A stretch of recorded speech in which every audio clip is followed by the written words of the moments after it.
Bonjour, monsieur honorable député. Vraiment, on vous remercie vraiment du fait que vous avez pris votre temps et votre énergie pour venir vraiment nous présenter. Je pense que je vous remercie. Auparavant, je m'appelle Malan Bachi. Je viens de Nuremberg. J'ai fait 220 km pour venir ici vous écouter. Bon, pourquoi je l'ai fait? C'est parce que je crois que c'est ça qui nous manque. Pourquoi ça nous manque? C'est vrai, il y a une alternance que tout le monde a saluée. Mais on a constaté que depuis l'alternance, on n'a même pas encore vu quelqu'un venir nous tenir un discours, ne serait-ce que pour nous dire merci, bonjour. Et voilà le cas de cette année. Vraiment, je ne vous le cache pas, je suis le représentant de APR Allemagne ici APR Allemagne. Je suis le coordinateur adjoint. Mais vraiment, c'est la première fois qu'on voit ça. Ça, c'est de un. De deux, ma question, c'est à propos du député. Du député. Oui. Avant, on voyait un député comme on le connaissait quoi, avant l'alternance, avant la deuxième alternance. À savoir, un député, il vient dans un contrat avec sa voiture, il vient, il vient se montrer. Tout en oubliant que c'est ces personnes-là qui essaient de frimer entre guillemets, que ce sont eux qui l'ont élu. Maintenant, la deuxième alternance est là. En tout cas, moi, personnellement, c'est des recommandations que je donne. Et en même temps, essayer de voir comment faire pour essayer de régler ce problème. Le député, on le voit comme tout le monde le sait, hein, quand il y a élection. Il essaie de réanimer ses troupes pour les élections à venir, pour les élections qui s'approchent, parce que les élections s'approchent. Et quand c'est après ces élections, on le voit plus. Alors que le député, on sait que tout le monde le sait, pour qu'il soit député, l'entretien de ce député, c'est grâce à nous, nos papas, et nous-mêmes étant de l'extérieur qui envoient l'argent tous les jours, tous les mois, pour essayer de soutenir nos parents. Donc, je voudrais essayer de voir comment pouvez-vous à l'Assemblée nationale. C'est vrai, j'ai entendu ces derniers temps qu'il y a par exemple l'absentéisme est en train d'être le problème de l'absentéisme des députés est en train d'être réglé. Mais comment vous pouvez cet absentéisme au niveau des députés qui ne descendent même pas sur leur base ou bien dans les régions qui les ont eues pour voir comment vivent ces gens, ces personnes-là et comment eux ils peuvent régler le problème à partir de l'Assemblée nationale. Parce qu'il y a des projets de loi qui se votent, par exemple un ministère qui dans ce terme. Ça c'est le. Deuxièmement, je voulais parler à propos de la diaspora. Vraiment, en tout cas, en ce qui nous concerne la diaspora allemande. Déjà, demain, après-demain, je pense qu'il y aura le problème de visa qui se pose. Et tout le monde connaît qu'en Allemagne, il y a des gens qui sont venus ici, ils ont étudié ici, c'est des cadres. Ils ont pris la nationalité allemande non pas par gaieté de cœur. Parce que je ne peux pas comprendre. Pour avoir un passeport ici, c'est vraiment, c'est la bannière. C'est-à-dire les gens courent de gauche à droite pour avoir un passeport sénégalais. Donc ce qui fait qu'avec toutes ces tracasseries administratives qu'on a ici, pour avoir un passeport, donc le cadre par exemple, ou bien la personne qui voyage de par son travail, est obligé par de gaieté de cœur de prendre la nationalité allemande pour pouvoir faire ses affaires et autres. Maintenant, le problème se pose que ces personnes, par exemple, les gens savent que pertinemment, ils ne sont pas c'est des Sénégalais. Donc, le problème qui se pose maintenant, il y a le 1er juillet qui vient, les gens, ces personnes doivent aller au Sénégal. Ils n'ont ni passeport sénégalais, ni carte d'identité. Parce qu'ils peuvent l'avoir, mais cachette. Parce que si les Allemands savent que vous avez avec vous, à part devez-vous le passe, un autre document d'une nationalité différente, votre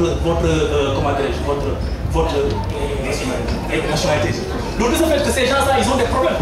Parce qu'un Malan Bachi qui se présente à l'aéroport, on ne va pas me dire que ce n'est pas un Sénégalais, bien qu'il a le passeport sénégalais, allemand. Dieu merci, je n'ai pas encore le passeport allemand, mais ça va. Donc, il faudra essayer de voir comment régler le problème là. Il faut pas voir comment régler. Dieu merci, il a dit, n'a pas le passoire. Moi, je vais vous dire mon sentiment par rapport à cette question. Depuis hier ou depuis avant-hier, on a passé une loi à l'Assemblée nationale et nous sommes battus pour cette loi-là. C'est la première question, quand j'ai commencé à faire de la politique, sur laquelle j'ai été interpellé, en Paris. Les femmes à Paris m'ont dit que si une Sénégalaise épouse un non-Sénégalais, elle n'a pas la possibilité de transmettre sa nationalité. Alors qu'un Sénégalais homme, même s'il épouse d'innombrables femmes, etc., peut transmettre sa nationalité à ses enfants. Ce qui était une injustice cliente. Injustice cliente. Donc nous nous sommes battus. Et depuis, bon, j'étais à l'Assemblée nationale mercredi, avant mardi, donc il y avait une proposition de loi, et je crois que la proposition de loi est passée hier ou avant-hier. Et bon, maintenant, nous avons la possibilité, une femme a la possibilité de passer sa nationalité. Oh, il y a le problème de l'enfant naturel et tout ça, toutes ces questions-là sont ingénieuses. Mais, au moment du débat, moi j'avais posé la question de savoir la double nationalité. La double nationalité est moins du côté du Sénégal que du côté de l'Allemagne, surtout pour les Sénégalais. Maintenant, vous pouvez toujours me dire que dans des accords de coopération entre le Sénégal et l'Allemagne, et comme l'Allemagne là, avec des pays tels que l'Iran, etc., il est possible d'avoir ce genre de disposition. Maintenant, bon, ça dépend de la qualité des rapports. C'est au niveau de la diplomatie pure. Ça dépend de la qualité des rapports entre le Sénégal et l'Allemagne. En tout cas, nous, en tant que députés, je ne crois pas que le Sénégal interdise d'avoir la double nationalité. Je crois que c'est plus par rapport à l'Allemagne. Et nous allons insister au niveau du Parlement. Parce que vraiment, moi, je vous dis que j'ai été peiné. Quand Abdoulou a été démis de ses fonctions à cause de la double nationalité. Et la question est venue de l'Assemblée nationale. C'est Abdoulaye Mokhtar qui est allé parler de, je sais pas, toute la théorie sur le relégat. Et en fait, ce n'était pas Abdoulou qui était visé, c'est Barthélémy Dias qui était visé. C'était des règlements de compte, le gosse du plateau, etc. Donc il avait ces informations, il a balancé. Bon, après, bon, le gouvernement a eu peur. Il y avait non seulement, je crois qu'il y avait Aziz Mey, il y avait. En tout cas, il y avait Abdoulou. Moi, ça m'a fait mal. Parce que voici un cas sénégalais qui a fait des études les plus pointues, qui pouvait faire carrière ici. Il prend le risque de ramper et de mettre à la disposition de son pays son expertise. Et qu'on est là à pinailler, mais Abdoulou, il est sénégalais. Comme tu disais, Badji, il est sénégalais. Quand tu te présentes à l'aéroport, on ne peut pas dire que vous n'êtes pas sénégalais. Et donc, ce qui était prioritaire, ce n'est pas de pinailler, de sortir des questions de sécurité. Tout ça, pour moi, je n'y crois pas. Ce que je crois, c'est qu'Abdoulou, il est sénégalais. Et à ce titre-là, il doit avoir la possibilité d'occuper des fonctions qui correspondent à son expertise. C'est ma conviction profonde. Surtout dans un pays tel que le Sénégal, où les conseils techniques, où les gens qui peuplaient les ministères pendant longtemps ont été des Français. Tous les conseils des présidents de la République, tous les conseils des ministres, tous les directeurs de cabinet, même s'ils n'ont pas le titre officiel de directeur de cabinet, c'était des Français pur sang qui étaient là. Je ne vois pas pourquoi quelqu'un qui a Abdoulou, parce que seulement il a la nationalité allemande, devait être privé de pouvoir exercer la fonction qui correspond à ses qualifications.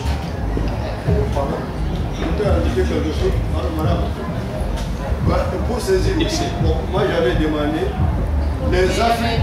Pardon. Voilà, je m'excuse. Non, mais il y avait déjà l'autre qui avait déjà. Il faut compléter sur la question. Parce que le problème est que moi je voudrais que les élus de l'Afrique font pression sur l'Allemagne. Parce que ce qu'ils font, c'est injuste. Un Polonais a le droit d'avoir la double nationalité. Mais c'est l'Africain qui n'a pas droit à la double nationalité. Ça, c'est dû aussi à la faiblesse de nos politiciens. Merci.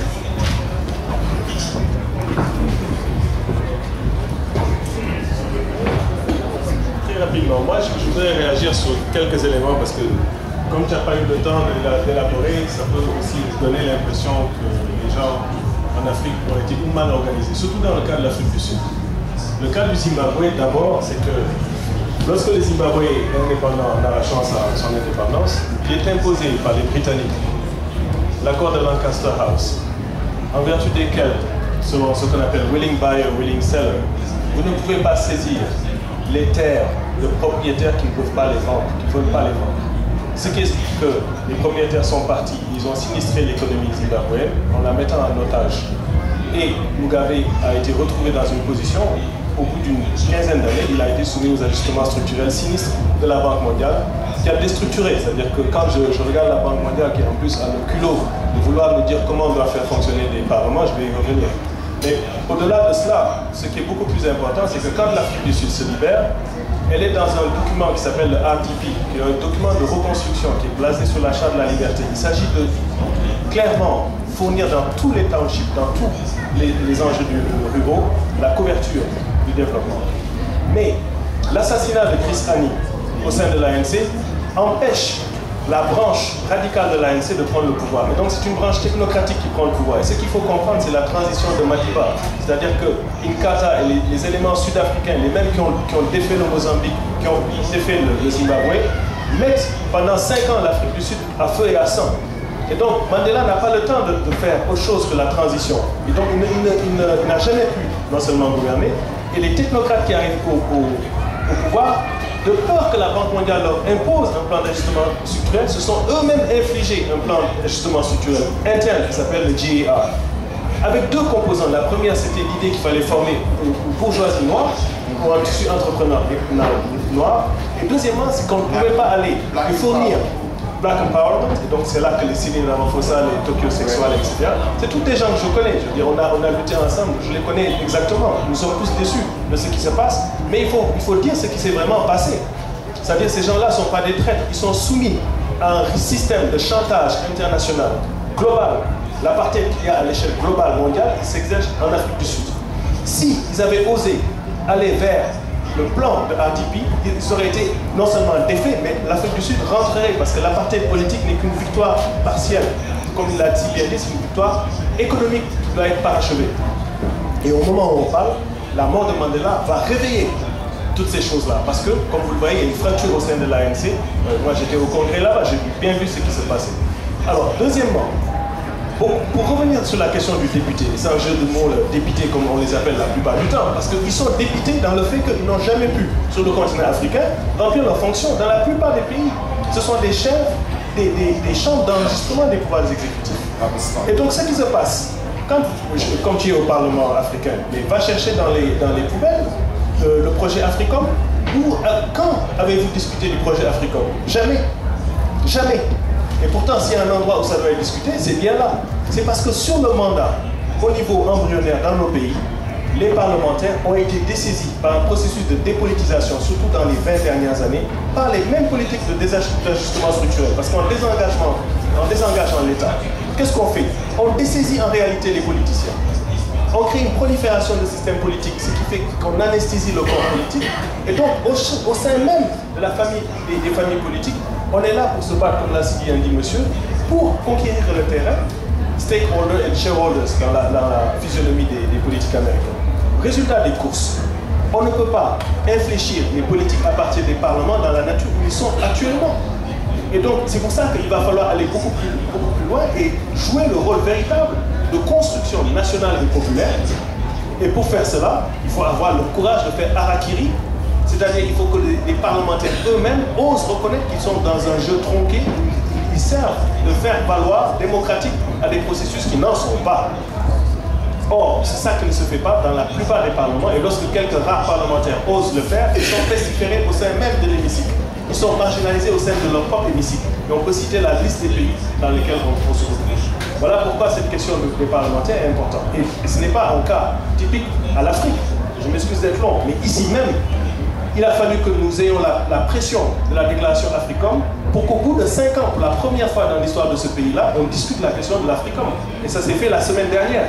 Et c'est parce que les Africains ont exigé en tapant sur la table que ça se passe. En poussant les parlementaires allemands de dire ici même, en Allemagne, on a imposé une base sans même que les parlementaires aient à en discuter. Donc ce n'est pas propre seulement au Sénégal, c'est la réalité d'un ordre mondial qui dépolitise les processus de politisation et qui s'assure de faire construire par la société civile et le marché toutes les décisions. Et donc l'exécutif ne sert que de champ de réalisation de tout cela. C'est là qu'il faut redécouvrir le rôle des parlementaires. Donc c'est important d'écouter les